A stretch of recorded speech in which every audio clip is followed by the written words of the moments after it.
Hey Francine, how's Tessa doing today? You did go and visit her, right? Hey Frank, it's good to hear from you.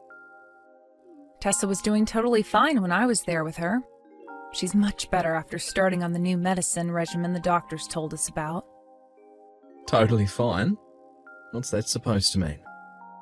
How can she be totally fine in this situation? No, well, all I mean is that she hasn't gotten any worse. Obviously, her health isn't totally fine, but she is undergoing cancer treatment, so you can hardly expect otherwise. Yeah, I know they're trying to save her life, but chemotherapy really is awful. It's tearing me up to have to see her like this every day.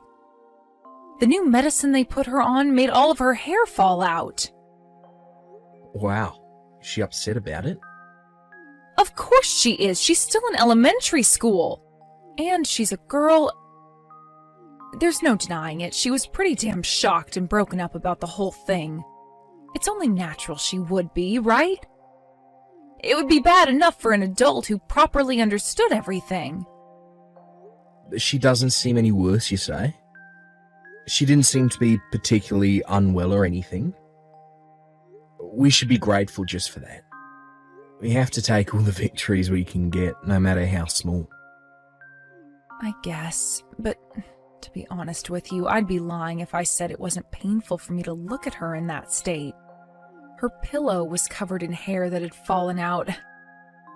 She's putting on a brave face and pretending she doesn't care, but I'm her mom, and I can tell she's hurting inside. Couldn't take seeing my little princess like that. I had to get out of there, Frank. I left the ward. You did what? You knew this would happen, damn it. The doctors told us her hair would start falling out after the chemo started. It's never going to be a pleasant thing to see, but how could you not have been prepared?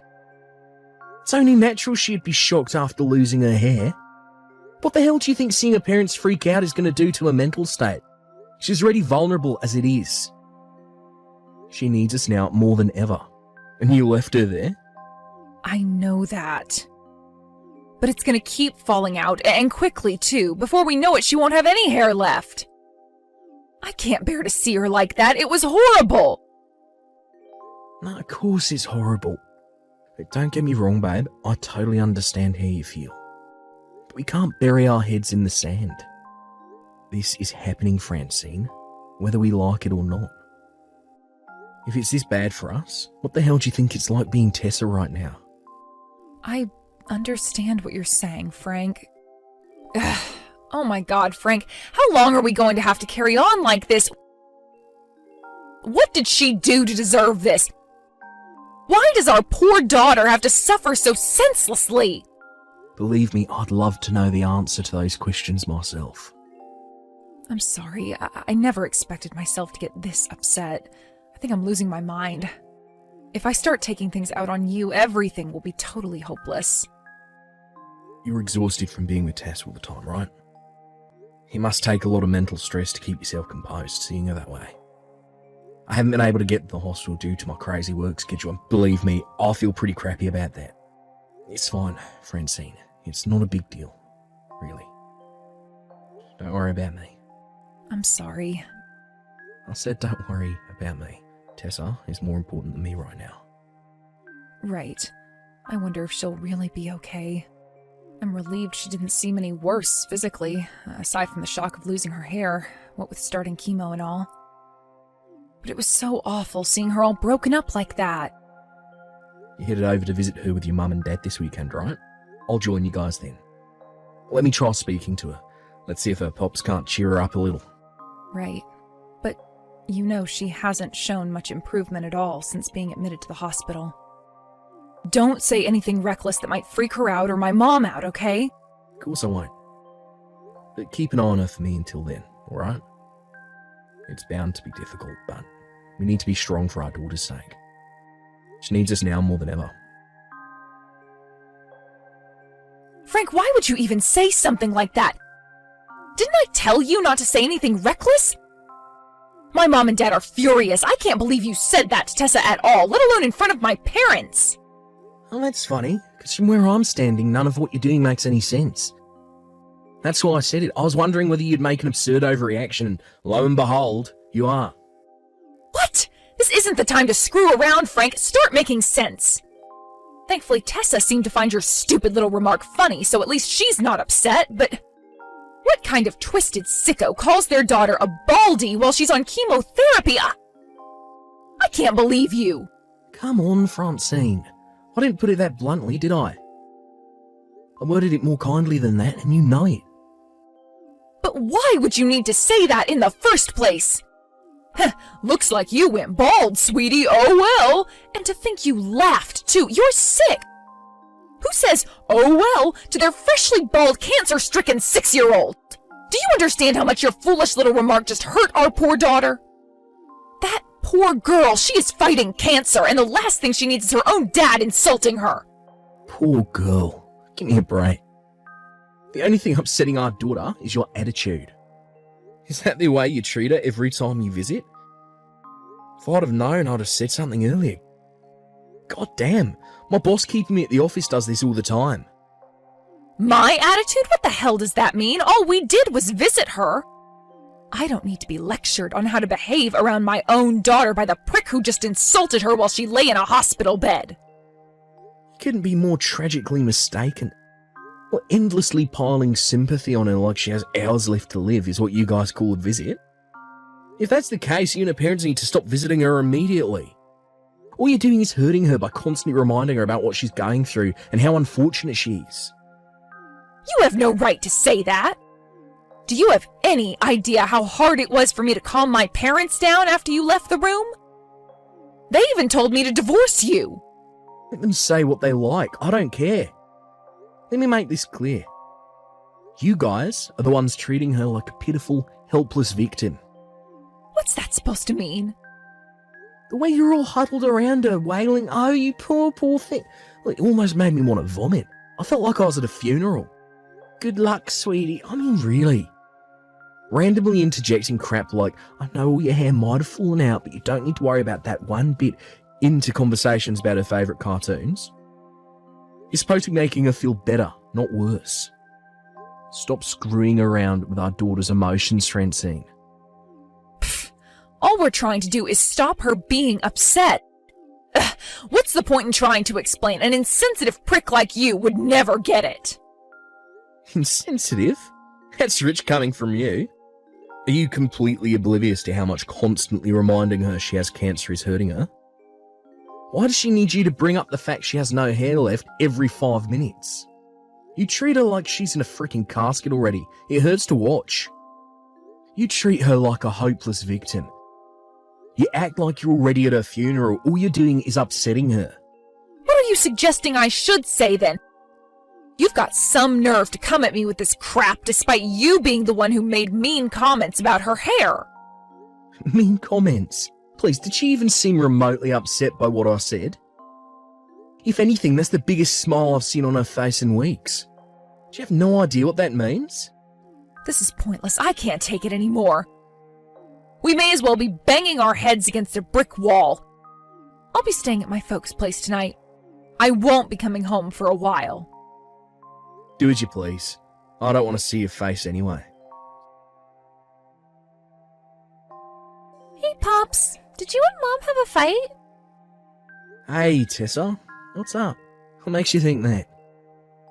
Well, Mom came to see me today, but she seemed way more down than usual. She looked really angry when I smiled at what you said yesterday. Ah, I see. I'm sorry, sweetie. Making you worry about me and your mum like this.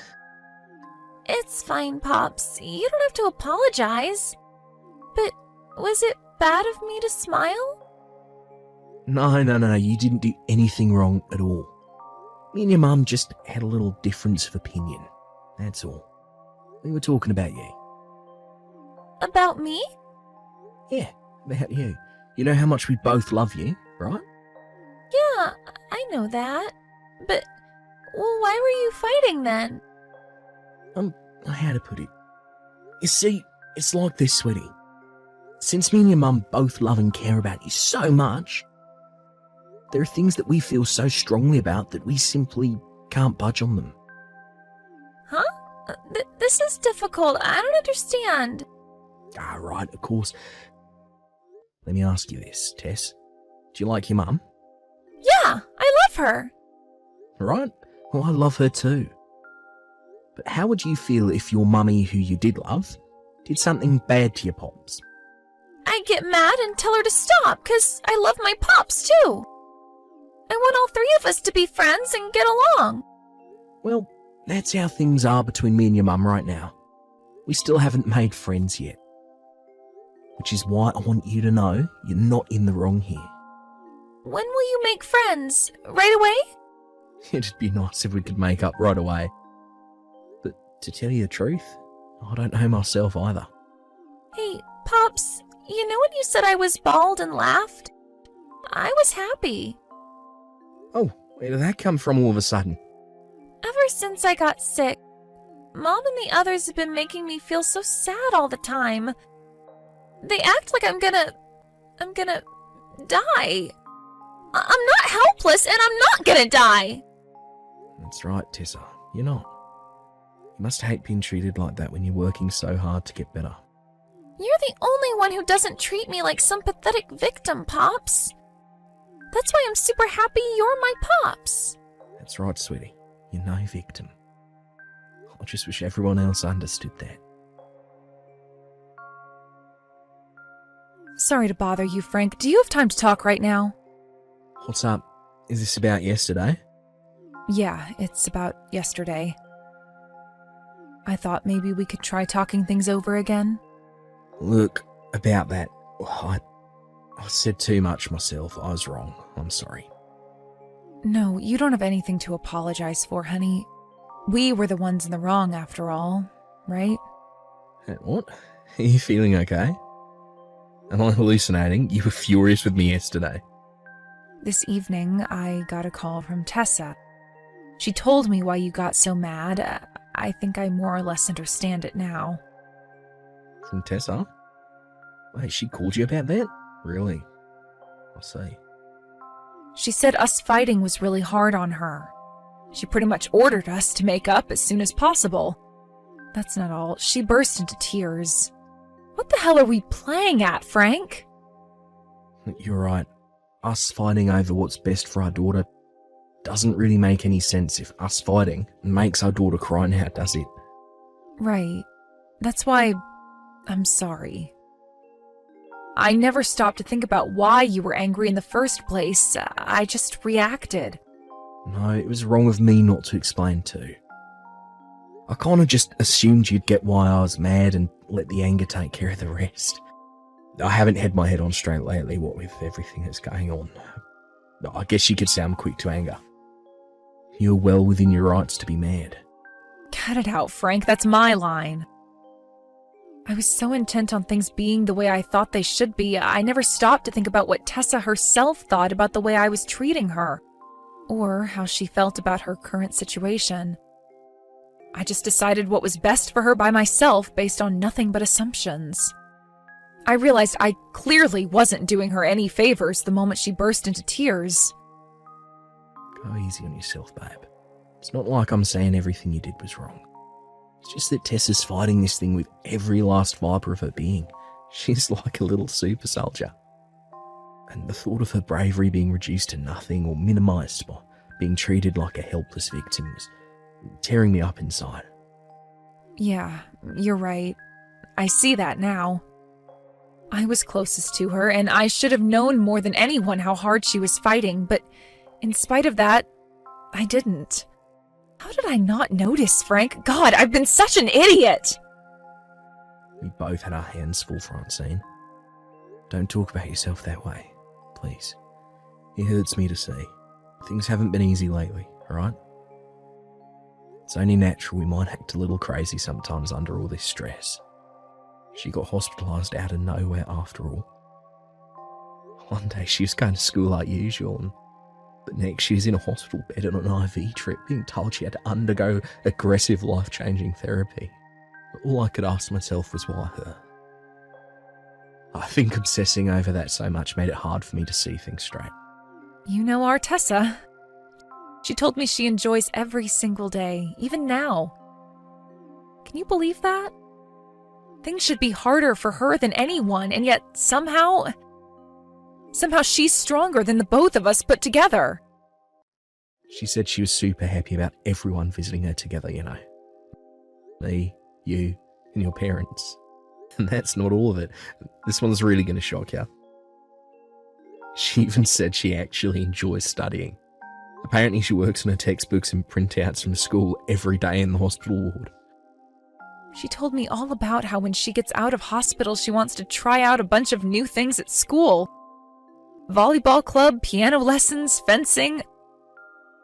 I could barely keep up as she listed off all her new goals. She said she gets excited just thinking about it. I had no idea she had all these plans for the future. No, it's not that I didn't know. Maybe I just didn't try to find out. It's just like I said, right? I wasn't seeing things straight, and neither were you. There's no need to go beating yourself up over it. Me and you have been through a lifetime's worth of stress in the last few weeks. Seeing her after she lost all of her hair like that for the first time, it terrified me so much that I ran out of her room in a panic. Yeah, I know, babe. I know you did. She told me she wished I didn't do that. You just laughed it off like it was nothing when you saw her without her hair for the first time, right? She told me what you said. Who needs hair anyway? Hair is for chumps. She said your cheerful spirit made her so happy. She said she wished I treated her more like you did. I was totally blind to what she really needed from me. I really am a failure as a mom. That's not true, Francine. Don't say things like that. How is it not true? I know you just said we weren't seeing things straight, but even in spite of that, even in spite of all the stress, all the pain, all the heartache, and all the worry, you still managed to understand how she was feeling and what she wanted, but me? Nope. I failed her. I'm not fit to be a mother. If you're not fit to be a mother, why'd you get so mad at me? Because I was making nothing but hasty, superficial judgments. I only reacted to what you were saying instead of why you were saying it. In the end, I was only thinking about myself. I was so obsessed with the idea of being the perfect doting mother that I didn't stop to take the time to consider what our daughter was actually feeling. No, I was downright incapable of it.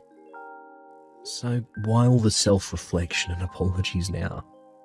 If you're really incapable of thinking about what's best for Tessa, what's the point in beating yourself up with regret over what you did? Surely it couldn't be helped given the circumstance. Stop it, Frank. You know, don't you? You know I can't be the mother our daughter deserves. Stop trying to make me feel better. It just makes me feel more pathetic. Yeah. Doesn't feel great, does it? I'm glad you understand now. But tell me, Francine, why do you think Tessa was so beside herself with shock when her hair fell out? Because she's a girl, surely. But then... No, wait. I guess it must have been pretty damn shocking to see me, her own mom, dart out of the hospital room like a bolt of lightning when I saw how different she looked. It was wrong of me to do that, wasn't it? She said she was upset because she couldn't have the same hairstyle as her mum anymore. It was a shock to her. It made her feel down. Wait, what? She was shocked because she loves you, Francine. She loved having the same hairstyle as you. She was sad and down in the dumps because she couldn't anymore after losing her hair. Do you really think someone who says things like that could possibly hate you? Wow, she said that? Our Tessa said that? Yeah, sure she did. I just said so, right? That she said that even when she felt sick, she was happy as long as you were there by her bedside to hold her hand. She was so grateful for how you made sure you were always there for her all the time, day in, day out, no matter what. But I was only there by her bedside. It's not like I really even did anything. I didn't even notice how she was feeling, damn it! Even just being by her side at such a difficult time is an amazing thing in and of itself, Francine. No matter how bad her symptoms got, no matter how much you wanted to bolt out of that door and never look back, you didn't. And you stayed by her side the whole time. Only a mother's capable of that.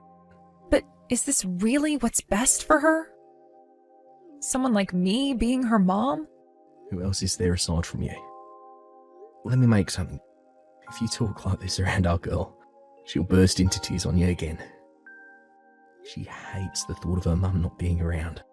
Right. Frank, thank you. I am Tessa's mother. Of course you are. And we're both going to carry on being there for her, forever and ever. We're going to be there for her so much, she'll get frickin' bored of us. Because the three of us are a family. Me, you, and Tessa. After that, me and Francine successfully kissed and made up, just like our amazing daughter wanted. For Francine, the realisation that she'd been blind to how her daughter was feeling for a while tore her up with regret. But once she noticed just how much Tessa loves her, she became more positive and optimistic about the future. If anything, now her and Tessa talk and have fun together more than ever before. They get along so well that anyone would think they were best friends, rather than mum and daughter. What's more, Francine's mum and dad came over to apologise to me after they realised what I really meant by what I said that day.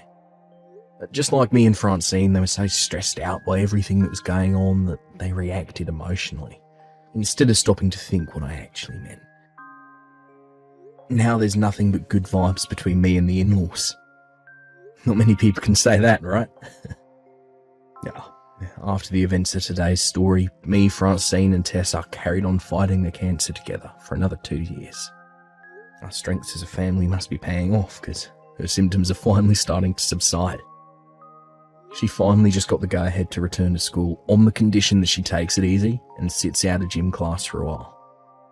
Needless to say, our house is filled with nothing but smiles these days because things are finally starting to look up. There's hope on the horizon, and I am loving it. Don't get me wrong, she's not out of the woods yet, and there's still a small chance her symptoms could return. But one thing's for sure, me and her mum are working hard to give her everything she needs, and I'm praying with everything I've got for that smile never to disappear from her face.